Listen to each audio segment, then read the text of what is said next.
बिस्मिल्लाहिर्रहमानिर्रहीम। अस्सलाम वालेकुम स्टूडेंट्स। लास्ट टाइम हमने जो डिस्कस करना शुरू किया था वो method of preparation of liposomes थे। उसमें हमने ये कहा कि हम तीन मेथड से प्राइमरीली प्रिपेयर करते हैं। एक मेथड जिसको हम फिजिकल डिस्पर्शन मेथड कहते हैं, दूसरा जिसको हम सॉल्वेंट सॉल्वेंट डिस्पर्शन कहते हैं, और थर्ड जिसको हम डिटर्जेंट सोलबलाइजेशन या डिटर्जेंट रिमूवल मेथड कहते हैं। तो सबसे पहले हमने जो फिजिकल डिस्पर्शन पढ़ा उसमें हमने प्राइमरीली दो मेथड पढ़े, एक जिसको हम हैंड शेकन मेथड कहते हैं और दूसरा जिसको हम नॉन शेकन मेथड कहते हैं। फिर उसके बाद हमने उसके कुछ प्रोसेसिंग मेथड्स पढ़े, जिसमें से एक मेथड जो है माइक्रो इमल्सिफिकेशन था, दूसरा मेथड जो है उसको हम कहते थे अल्ट्रासोनिफिकेशन, तीसरा जो हमने कहा फ्रेंच प्रेशर सेल है, फोर्थ हमने उसमें कहा वो मेम्ब्रेन एक्सट्रूजन मेथड है, फिफ्थ हमने कहा ड्राइड रिकॉन्स्टिट्यूटेड वेजिकल या फ्रीज था सोनिकेशन वेजिकल्स हैं। इसके बाद दूसरा मेथड जो प्रिपरेशन का है उसको हम कहते हैं सॉल्वेंट सॉल्वेंट डिस्पर्शन मेथड। इसमें हमने डिस्कस किए थे दो मेथड्स, एक जिसको हम कहते हैं एथानॉल इंजेक्शन मेथड और दूसरा जिसको हम कहते हैं ईथर इंजेक्शन मेथड। जैसा कि सामने स्लाइड पे भी है, तो एक साइड पे पिक्चर विजिबल है जो कि एथानॉल इंजेक्शन मेथड की है और दूसरी साइड पे है ईथर इंजेक्शन मेथड की। एथानॉल इंजेक्शन मेथड में हम एक रैपिड इंजेक्शन चूज करते हैं। हम फास्फोलिपिड जो कि डिजोल्व्ड है इन एथानॉल उसको हम इंजेक्ट करते हैं into an aqueous phase by rapid injection. For example हम एनी गेज्ड नीडल यूज कर रहे हैं सो दैट हम फोर्स के साथ इंजेक्ट कर सकें। तो जब हम फोर्स से इंजेक्ट करते हैं तो वो एक्सट्रीम जो है वो इंजेक्ट होती है थ्रू द एक्वस फेज, क्योंकि एथानॉल जो है वो वाटर मिसिबल है, इसलिए उसने एथानॉल ने मिसिबल हो जाना है, उसने उसी वक्त फास्फोलिपिड छोड़ देने हैं, जिस वजह से वो ऊपर सरफेस की लेयर के ऊपर एग्रीगेट करने लग जाते हैं। इस प्रॉब्लम को अवॉइड करने के लिए हम इसका रैपिड इंजेक्शन यूज करते हैं, इसलिए वो सारे लिक्विड के अंदर से पास करती है एथानॉल। वहां पे फिर वो एथानॉल सेपरेट होती है और एक सेपरेट एरिया में जाके ही एक्वस लेयर के अंदर फास्फोलिपिड डिस्पर्स हो रहे होते हैं। दूसरा मेथड जो है ईथर, वो इससे थोड़ा सा सुपीरियर है इन अ सेंस, क्योंकि हम ईथर जो है वो मिसिबल नहीं है वाटर में, उसको हम एवेपोरेट कर सकते हैं। जब हम उसका एक ड्रॉप डाल देंगे तो वो ईथर एवेपोरेट होने से फास्फोलिपिड एक्वस एनवायरनमेंट में आ जाएंगे और उस एक्वस एनवायरनमेंट में खुद को एक राउंड शेप में कन्वर्ट कर लेंगे और उसमें सेंटर में एक एक्वस कंपार्टमेंट इंट्रैप कर लेंगे। तो ये हम फिर इसलिए, क्योंकि ईथर ने तो मिसिबल नहीं होना, तो वो हम स्लो इंजेक्शन भी लगा दें तो वो सूटेबल रहता है, तो इसलिए वो स्लो इंजेक्शन यूज किया जाता है।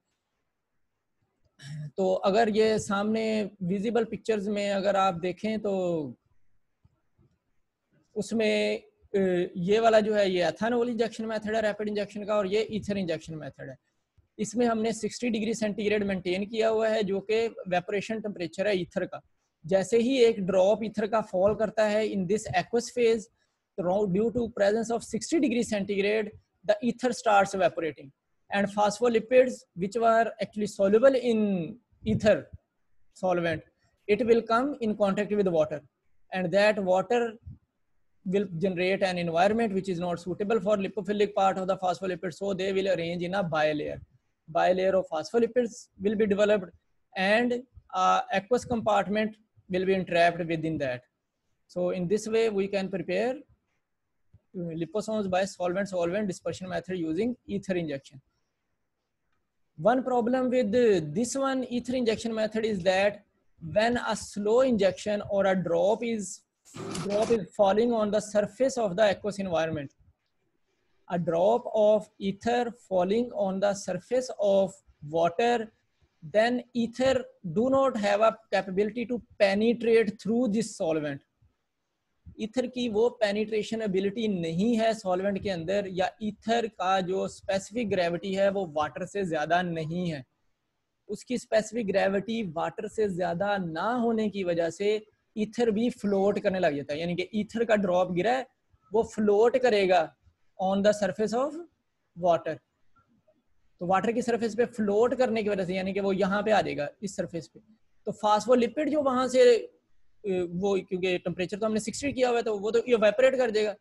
फास्फोलिपिड जो वाटर की सरफेस के ऊपर आएंगे, उन फास्फोलिपिड्स के पास इतना, क्योंकि वो ऊपर से तो फिर एयर होगी, तो एयर में तो लिपोफिलिक मटेरियल स्टेबल होता है, तो वो फास्फोलिपिड राउंड शेप नहीं लेंगे, सिर्फ नीचे नीचे बाय लेयर बनाना शुरू करेंगे, जो इंटरेक्टिव लेयर है ऊपर वाला नहीं बनाना शुरू करेंगे। इस तरह वो सेंट्रल एक्वस कंपार्टमेंट भी इंटरैप नहीं कर सकते। ये एक प्रॉब्लम है जब हम यूज़ करते हैं एक ईथर इंजेक्शन मेथड, यानी कि ऐसे जैसे हम ईथर को फ्रॉम द टॉप इंसर्ट करेंगे इनटू अ फ्लास्क, ऊपर से हम नीचे फॉल कराएंगे। तो ये डिसएडवांटेज होने की वजह से फिर एक मॉडिफाइड टेक्निक यूज़ की जाती है, जो कि मॉडिफाइड टेक्निक में हम फिर ऊपर से फॉल कराने के बजाय हम इसको नीचे से फॉल करवाते हैं। तो वो अगर मैं आपसे अभी थोड़ी देर में शेयर करता हूँ, उसकी भी कोई पिक्चर। तो क्योंकि इसकी स्पेसिफिक ग्रेविटी कम है तो ज़्यादा बेटर ये होता है कि हम ईथर को इंसर्ट करें फ्रॉम द बॉटम। अगर हम बॉटम से इंसर्ट करना शुरू करेंगे तो वो बॉटम से जब मूव करेगा with in the with in the aqueous environment, तो उससे स्पेसिफिक ग्रेविटी कम होने की वजह से वो ऊपर को जाएगा। ऊपर को जाने की वजह से उसकी जो एग्रीगेशन है वो नहीं होगी। एग्रीगेशन ना होने की वजह से वो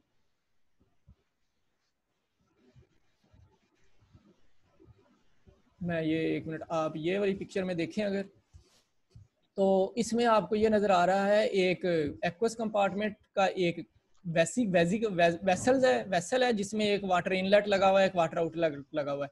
ये 60 डिग्री सेंटीग्रेड पे हीटेड वाटर को इसके अंदर चलाने पे, ये एक इसके गिर्द एक जैकेट लगी है, जैकेट के अंदर वाटर मूव कर सकता है।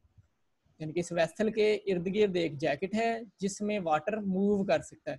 इस वेसल के अंदर हमने एक्वस कंपार्टमेंट रखा हुआ है जिसमें अगर हमारी ड्रग भी है वो भी डिजोल्व है। हमने वही नीडल जो इंजेक्शन था वो हमने फ्रॉम द टॉप लगाने के बजाय हम उसको फ्रॉम द बॉटम इंसर्ट कर रहे हैं। जब हम बॉटम से इंसर्ट करेंगे तो यहाँ से फिर ये ड्रॉप्स जो हैं ऊपर की तरफ, स्पेसिफिक ग्रेविटी कम है तो स्पेसिफिक ग्रेविटी कम होने की वजह से ये फिर ऊपर की तरफ जाना शुरू होंगे। तो instead of evaporating and making a layer on the top of the liquid, ये क्या करेंगे, ये लिक्विड के अंदर डिस्पर्स ही रहेंगे और थ्रू आउट ये ऊपर को चलते जाएंगे इस तरह से। जैसे ये आपको अभी ये नज़र आ रहा है कि ये यहाँ से ऊपर को चलते जाएंगे। तो ऊपर जाते जाते ये ईथर इवेपोरेट होगा और इसमें से फास्फोलिपिड जो है वो वाटर के साथ इन कांटेक्ट आएंगे। जब फास्फोलिपिड वाटर के साथ इन कांटेक्ट आएंगे तो वो फिर एक राउंड शेप लेना शुरू कर देंगे और बाय लेयर ऑफ फास्फोलिपिड उसके ऊपर इंट्रैप होना शुरू हो जाएगी और स्मॉल यूनिलैमिलर वेजिकल या लार्ज यूनिलैमिलर वेजिकल्स बनना शुरू हो जाती हैं। क्योंकि अगर हम नीडल ज़रा थोड़ी सी बारीक यूज़ कर लें तो फिर स्मॉल यूनिलैमिलर वेजिकल बनते हैं, और अगर हम नीडल ज़रा एक बड़े गेज की यूज़ कर लें या किसी भी गेज की नीडल ना हो, कोई ज़्यादा पोर साइज की हो, तो फिर वो लार्ज यूनिलैमिलर वेजिकल्स बनना शुरू हो जाते हैं। जी, coming back to the main slides, उसमें फिर ये हमारा ईथर इंजेक्शन मेथड जो कि आपको अब यहाँ से ऊपर से ड्रॉप फॉल होता नज़र आ रहा है, ये अब हम बॉटम से इंसर्ट करना शुरू कर देते हैं। इस तरह से हम ये जो डिसएडवांटेज था कि ईथर क्योंकि लेस स्पेसिफिक ग्रेविटी का है वो फ्लोट करने लग जाता था on the surface of water, जिस वजह से वेजिकल नहीं बनते थे, वो हमने ड्रॉबैक रिड्यूस कर दिया है। तो ये मेथड सुपीरियर हो जाता है। एथेनॉल इंजेक्शन का ड्रॉबैक हम रिमूव नहीं कर सके, मीन्स एथेनॉल इंजेक्शन में हमने क्योंकि एथेनॉल को इवेपोरेट करना था, सेपरेट करना था, तो वो डिस्टिलेशन के बगैर पॉसिबल नहीं होता। तो जब वो पॉसिबल नहीं है तो इसलिए फिर हम सिर्फ और सिर्फ ईथर को ज़्यादा सुपीरियर करते हैं। या फिर दूसरा मेथड जो मैंने आपको बताया वो मॉडिफाइड ईथर इंजेक्शन मेथड कहलाता है। अच्छा जी, अब हम एक और मेथड के ऊपर चलेंगे जो कि इसके बाद अगला मेथड है जिसको हम कहते हैं reverse phase evaporation vesicles. Reverse phase evaporation vesicles में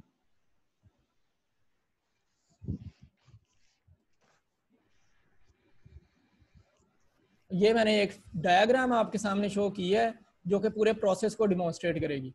रिवर्स फेज इवेपोरेशन में हमने उसी तरह से दो सॉल्वेंट्स बनाने हैं, यानी कि हम यूज़ करते हैं एक ऑर्गेनिक सोल्यूशन जिसमें हमने फास्फोलिपिड्स को, कोलेस्ट्रॉल को, लिपोफिलिक ड्रग को, एनी अदर लिपोफिलिक एजेंट को हमने इसके अंदर मिक्स करना है, वो हमारी ऑर्गेनिक लेयर होगी। दूसरा हमने लेनी है जिसको हम एक्वस लेयर कहते हैं।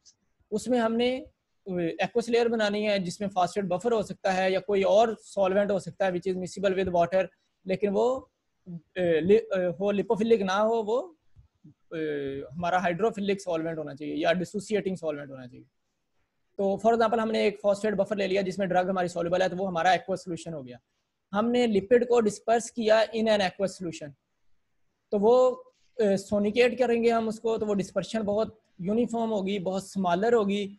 सोनिकेशन का प्रोसेस इसीलिए हम यूज़ करते हैं कि हम उसका पार्टिकल साइज रिड्यूस कर सकें। तो हम लिपिड का पार्टिकल साइज बहुत रिड्यूस कर देंगे इफ़ वी आर सोनिकेटिंग।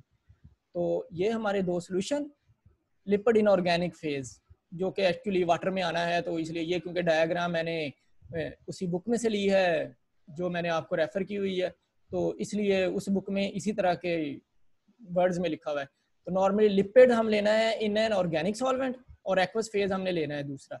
तो इन दोनों को हमने सोनिकेट करना है या हमने मिक्स करना है, जैसे हम इमल्शन को मिक्स करते हैं। तो एक मेथड मिक्स करने का सोनिकेशन भी है, हमने पीछे पढ़ा है पहले। तो सोनिकेट कर देंगे तो एक इमल्शन बनना शुरू हो जाएगी जो कि वाटर इन ऑयल इमल्शन बनना शुरू हो जाएगी, क्योंकि हमारा ऑयल फेज ज़रा ज़्यादा है, ऑर्गेनिक फेज ज़रा ज़्यादा है और एक्वस फेज ज़रा कम है। इस वजह से हमारी इमल्शन जो है वो, और हमने जो सरफेक्टेंट भी एक्चुअली यूज़ किया हुआ है वो वाटर इन ऑयल इमल्शन को बनाने के लिए यूज़ होता है। तो सोनिकेट करने से एक इमल्शन बन जाएगी जो कि वाटर इन ऑयल इमल्शन कहलाएगी। इस इमल्शन को हम इवेपोरेट कर देंगे so that we can evaporate oil phase या ऑर्गेनिक फेज जिसको हम कहते हैं। हम ऑर्गेनिक फेज को इवेपोरेट कर देंगे। फॉर एग्जांपल हमने इसको रोटरी इवेपोरेटर में डाल लिया, जैसे रोटरी इवेपोरेटर पहले हमने यूज किया, इमल्शन को हमने रोटरी इवेपोरेटर में डाल दिया। उससे फिर क्या होगा, वाटर क्योंकि इंटरनल फेज है, ऑर्गेनिक फेज एक एक्सटर्नल फेज है। Organic phase from the external phase evaporate होना शुरू हो जाएगा, leaving behind round aqueous phase only and solid lipids entrapping aqueous phase। क्योंकि वाटर इन ऑयल इमल्शन है, water is the internal phase and organic solvent is the external phase. If this external phase is evaporated, then it will leave behind a solid in place of this external phase, and the central aqueous phase will be entrapped within this solid. So a solid entrapping a liquid will result if we are evaporating water in oil emulsion. तो वो जब आप अब imagine करें कि if एक water को entrap किया हो किसी सॉलिड ने और वो लिपोफिलिक हो, तो वो कैसा नजर आएगा, वो एक मिक्सचर सा नजर आएगा आपको लिक्विड और सॉलिड का, और वो मिक्सचर फिर हमें जेल की तरह का नजर आता है, जेल या सेमी सॉलिड फेज नजर आता है। तो वो हमें नजर आएगा सेमी सॉलिड जेल, एक जेल बैठना शुरू हो जाएगी नीचे जो कि सेमी सॉलिड नेचर की होगी, कोई लेयर नहीं लगेगी नीचे, सिर्फ एक जेल बनी हुई आपको नजर आएगी। तो ये जो जेल होगी, ये जैसे आप यहाँ से देख सकते हैं, तो मोनो लेयर जो है वो come close to each other and some probably form partial bilayer. तो नॉर्मली मोनो लेयर एक दूसरे के पास आएंगी क्योंकि हमने सॉल्वेंट इवेपोरेट किया है वाटर के साथ, वो सिर्फ एक हिस्सा से, क्योंकि वाटर इन ऑयल इमल्शन है तो वो वाटर में सिर्फ नीचे नीचे इंटरेक्ट कर रही है, उससे ऊपर तो वो ऑर्गेनिक सॉल्वेंट है तो उसमें तो वो इंटरेक्ट नहीं कर रही, तो इसलिए वो नॉर्मली मोनो लेयर नीचे बैठना शुरू हो जाती है, उसके ऊपर डिपॉजिट होना शुरू हो जाती है। जी जी सर, ये जो इमल्शन की टाइप है ये तो हम डिसाइड करेंगे ड्रग की बेस पे, नहीं कि वो इंटरनल फेज कौन सा होगा और एक्सटर्नल कौन सा होगा। अगर तो लिपिड वाला एक्सटर्नल फेज है और उसी में ड्रग है, तो फिर हम जो है वो हाइड्रोफिलिक क्यों यूज कर रहे हैं इंटरनल फेज?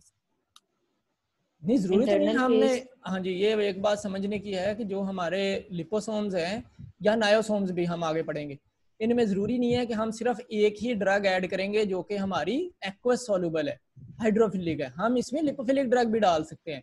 तो अगर हमारी ड्रग लिपोफिलिक है, या ये तो एक सिर्फ बनाने का मेथड है, आप ड्रग लोडिंग इसके बाद भी कर सकते हैं, ड्रग लोडिंग सेपरेट भी की जा सकती है, यानी कि पहले आप एक नेकड बना लें, उनमें कुछ भी नहीं है, वो कन्वेंशनल से बना लें, उसके बाद आप उसके अंदर लोड कर दें ड्रग, वो हाइड्रोफिलिक या लिपोफिलिक कोई भी टेक्निक यूज करके हम ड्रग लोड कर सकते हैं उसके अंदर। सर फॉर एग्जांपल एक ड्रग है हमारे पास और वो है लिपोफिलिक, तो फिर हम तो नहीं बनाएंगे वाटर इन ऑयल इमल्शन? नहीं, या बिल्कुल नहीं बनाएंगे? है, बना लेंगे। ऑयल में ड्रग होगी, ऑर्गेनिक फेज में ड्रग होगी हमारी। वो ऑर्गेनिक फेज एक्सटर्नल फेज है वाटर का, वाटर एक एक्वस फेज है दरमियान में। तो वो जब हम उसको ड्राई करेंगे तो वो ड्रग भी ड्राई हो जाएगी अलोंग विद द फास्फोलिपिड्स, क्योंकि फास्फोलिपिड सॉल्युबल थे ऑर्गेनिक फेज में और ड्रग भी सॉल्युबल थी। वो सारी जेल जो बनेगी वो बाहर ड्रग और फास्फोलिपिड्स की बनेगी इन ट्रैपिंग सेंटर एक्वस कंपार्टमेंट। ठीक है तो इस यस सर। जेल, ये एक जेल बन गई। तो इसलिए क्योंकि हमने रिवर्स फेज इसलिए कहा इसको, रिवर्स फेज वो होता है जिसमें हम एक्सटर्नल फेज को इवेपोरेट करते हैं, नॉर्मल फेज वो होता है जिसमें हम इंटरनल फेज को इवेपोरेट करते हैं। इसमें किसी ऑर्गेनिक फेज का कोई तल्लक नहीं है, इसमें एक्वस फेज का कोई तल्लक नहीं है। नॉर्मल फेज इवेपोरेशन होगी if we are evaporating an internal phase of the emulsion, then it will be normal phase evaporation. and if we are evaporating the external phase of an emulsion, then it will be called as reverse phase evaporation। तो क्योंकि इसमें हमने external phase जो कि हमने बनाया ही organic solvent था वो इवेपोरेट किया जा सकता है, तो हमने क्योंकि ऑर्गेनिक एक्सटर्नल रखा हुआ था और हमने उसको इवेपोरेट कर लिया, तो ये कहलाई reverse phase evaporation. Reverse phase evaporation से हमारे पास जो रिजल्ट आया है वो जेल फॉर्मेशन आई है। अब ये जेल नीचे आपके फ्लास्क के नीचे बैठी हुई होगी, इस जेल को हमने वोर्टेक्स करना है और उसमें हमने थोड़ा सा वाटर डालना है, थोड़ा सा और एक्वस सॉल्यूशन ऐड करना है, सो दैट दो एक्सटर्नल जो जेल की एक्सटर्नल एरियाज हैं वो सिर्फ और सिर्फ लिपोफिलिक के हैं, लिपोफिलिक एनवायरनमेंट के हैं, उनका वाटर से इंटरेक्ट नहीं हुआ, तो वो एक तरह से वाटर की तरह वाटर के साथ इंटरेक्ट करके वो वाटर में डिस्पर्स नहीं हो रहे, तो वो एक तरह इलाइन भी नहीं होंगे लेयर की फॉर्म में। उनको लेयर की फॉर्म में इलाइन करने के लिए हमें ज़रूरी है कि हम उसको उसमें थोड़ा सा वाटर और ऐड कर दें। तो थोड़ा सा एक्स्ट्रा फ्लूइड ऐड किया। फॉर एग्जांपल हमने ये इमल्शन जो बनाई हुई थी वो टोटल 100 ml थी, तो 100 ml में अब हमने 5 ml एक्स्ट्रा फ्लूइड ऐड किया है। ये 5% मैक्सिमम सोल्यूशन है जो कि आप उसमें ऐड कर सकते हैं। तो जब हमने उसको ऐड किया उसके बाद हमने उसको वोर्टेक्स किया। वोर्टेक्स से मुराद है कि इसको हमने फिजिकली शेक किया है। तो फिजिकली शेक करने से वो जो वाटर ऐड हुआ है ऑन दैट जेल लेयर, उसमें जो फास्फोलिपिड्स या लिपिड मेम्ब्रेन है वो अपने आप को एक फॉर्म में अरेंज करना शुरू हो जाएगी। इस तरह से वो जो पार्शल बायलेयर बनी थी या सिर्फ मोनोलेयर बनी थी वो अब बायलेयर में कन्वर्ट होना शुरू हो जाएगी। और काफी बड़ी लेयर, क्योंकि बाहर सारा वाटर का छोटा सा ड्रॉपलेट था सेंटर में, ऑयल का बहुत बड़ा ड्रॉपलेट था उसके बाहर, यानी कि ऑर्गेनिक फेज का, क्योंकि इमल्शन हमारी वाटर इन ऑयल है, तो इसलिए वो उसमें बहुत ज्यादा सेंटर में उसके गिर्द लेयर बनी हुई होगी। तो वो लेयर जो बड़ी होगी ज्यादा है, इसलिए वो बड़ा साइज ले लेगी, जेल कोलैप्स कर देगी। वाटर बाहर डाला तो अब जेल नहीं नजर आएगी ना, वो दोबारा सस्पेंशन की तरफ जाना शुरू हो जाएगा, क्योंकि वाटर बाहर भी आना शुरू हो गया। तो जेल जो है वो टूट जाएगी। जेल टूट के लिपिड की जो लेयर्स हैं वो बायलेयर में कन्वर्ट होना शुरू हो जाएंगी और बड़ा बड़ा साइज लेना शुरू हो जाएंगी। तो इसलिए वो बन जाएंगे लार्ज यूनिलेमुलर वेजिकल, सस्पेंशन बन जाएगी जो कि लार्ज यूनिलेमुलर वेजिकल्स कहलाएगी। इस मेथड को हम रिवर्स फेज इवेपोरेशन वेजिकल कहते हैं। ये थोड़ा सा मेथड नॉर्मल फेज इवेपोरेशन से सुपीरियर है, क्योंकि हम इसमें प्रोसेस कंट्रोल कर सकते हैं। प्रोसेस कंट्रोल करने से मुराद ये है कि हम वाटर की कितनी क्वांटिटी उसके अंदर इंट्रैप कराना चाहते हैं वो हम कंट्रोल कर सकते हैं। हम किस साइज का एक ड्रॉपलेट बनाना चाहते हैं वो हम उतनी देर सोनिकेट करके उसको कंट्रोल कर सकते हैं। फिर हम ऑयल को इवेपोरेट करके उस जेल को स्टेबल कर सकते हैं। जेल स्टेबल फॉर्म में होती है जो किसने वाटर को होल्ड किया हुआ है, वो वाटर उसमें से लीक नहीं कर सकता, वो वाटर उसमें से बाहर नहीं आ सकता, वो एक यूनिफॉर्म या स्टेबल लेयर बन जाती है। उसमें जब हम वाटर डालते हैं तो वो फिर बाहर से बायलेयर में कन्वर्ट होना शुरू, बाहर से सिर्फ बायलेयर में कन्वर्ट होना चाहिए, अंदर से बायलेयर पहले, अंदर से एक लेयर पहले से बनी हुई होती है, बाहर वाला फास्फोलिपिड जो है वो बायलेयर बनाना शुरू कर देता है। इसलिए ये ज्यादा बेटर रिजल्ट देता है then the normal phase evaporation. तो थोड़ा सा ये मेथड सुपीरियर होता है। अच्छा, इसके बाद अगर हम कहें कि हमने अगला मेथड जो था वो उसको कहते हैं डिटर्जेंट सोलुबलाइजेशन मेथड। डिटर्जेंट सोलुबलाइजेशन में हमने कहा कि हम डिटर्जेंट से मुराद है एक सर्फेक्टेंट, तो सर्फेक्टेंट को सोलुबलाइज कर देना है। सर्फेक्टेंट को एक्चुअली सर्फेक्टेंट से हमने इमल्शन बनानी है और उस सर्फेक्टेंट को हमने रिमूव कर देना है, ये मतलब है डिटर्जेंट सोलुबलाइजेशन मेथड का। तो ज़रा क्विकली, ये कोई इतना इम्पोर्टेंट मेथड नहीं है, छोटा सा मेथड है, तो ज़रा स्पीड से 2 स्लाइडें इसकी वो हम 2 स्लाइडें ज़रा देख लेते हैं। तो सबसे पहले हमने फास्फोलिपिड्स को, कोलेस्ट्रॉल को, ये जितने भी स्टीरोल्स हैं उनको हमने डिस्पर्स करना है एक्वस फेज के अंदर। जब हम इनको एक्वस फेज के अंदर डिस्पर्स करेंगे तो ये, क्योंकि फास्फोलिपिड्स हैं, लिपिड्स हैं, कोलेस्ट्रॉल्स हैं, स्टीरोल्स हैं, तो ये अपनी लिपिड की मेम्ब्रेन जो है वो सेंटर में कर लेंगे और एक्वस की मेम्ब्रेन और जो उनके ऊपर हाइड्रोफिलिक ग्रुप्स हैं वो वाटर के अंदर लाना शुरू कर देंगे। और ये क्योंकि 2 फेजेस अलग-अलग हैं, एक वाटर है और एक ऑर्गेनिक है, तो इस तरह लगेगा जैसे कोई ब्रेक हुई हुई इमल्शन होती है। ब्रेक, एक लेयर अलहदा आपको नजर आएगी, एक लेयर अलहदा आपको नजर आएगी। तो ये हम कितना फास्फोलिपिड डालेंगे, कितना कोलेस्ट्रॉल डालेंगे, कितने वाटर में डालेंगे, ये सारा इन्फ्लुएंस करेगा कि क्या साइज बनेगा आपका और किस शेप के आपके पार्टिकल्स बनेंगे। अगर बहुत थोड़ा लिपिड होगा तो बहुत छोटी शेप बनेगी और वेरी रेगुलर शेप बनेगी। अगर बहुत ज़्यादा फास्फोलिपिड डाल देंगे तो बड़े साइज के और इरेगुलर शेप के भी बन सकते हैं। अच्छा, ये तो एक पहला है जिसमें हमने एक इमल्शन बनाने की कोशिश की है, जिसमें हमने लिपिड्स को वाटर में डाल दिया। लिपिड्स को जब हमने वाटर में डाला तो वो लिपिड्स वाटर में डल के क्या हो जाएंगे, 2 लेयर्स बना देंगी, एक ऊपर लेयर बन जाएगी, एक नीचे लेयर बन जाएगी। उसमें हमने एक सर्फेक्टेंट डाल दिया। दूसरा स्टेप हमारा है कि हमने उसमें एक सर्फेक्टेंट डाल देना जो हमने पहले से ऑप्टिमाइज किया हुआ है, depending upon the shape and size required.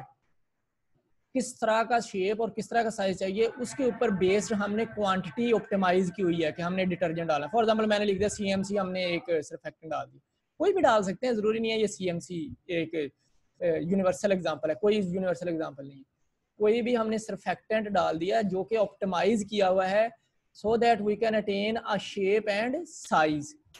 The surfactant also influence the shape and size, क्योंकि surfactant ने सरफेस टेंशन रिड्यूस करनी होती है, सरफेस टेंशन रिड्यूस करके उसने लिपिड्स को डिस्पर्स करना होता है वाटर के अंदर। तो वो जिस नेचर, उसकी जो नेचर होगी, उसकी जितनी कंसंट्रेशन होगी, वो हमारा डायरेक्टली साइज को इन्फ्लुएंस करना शुरू कर देगी।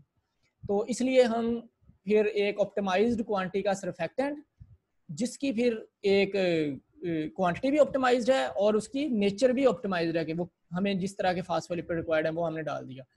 फिर हमने उसको डिस्पर्स किया।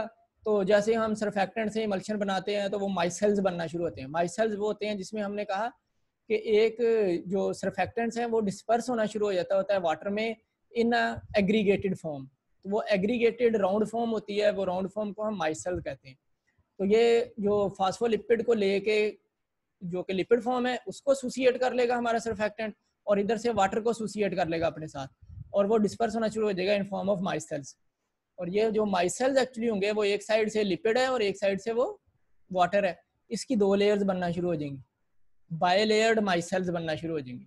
ये फिर बायलेयर्ड माइसेल्स जो है वो लिपोसोम्स बन जाएंगे।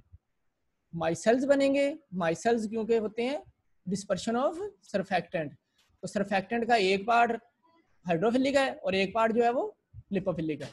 तो हाइड्रोफिलिक ने वाटर को साथ अटैच कर लिया, लिपोफिलिक ने साथ लिपिड्स को अटैच कर लिया।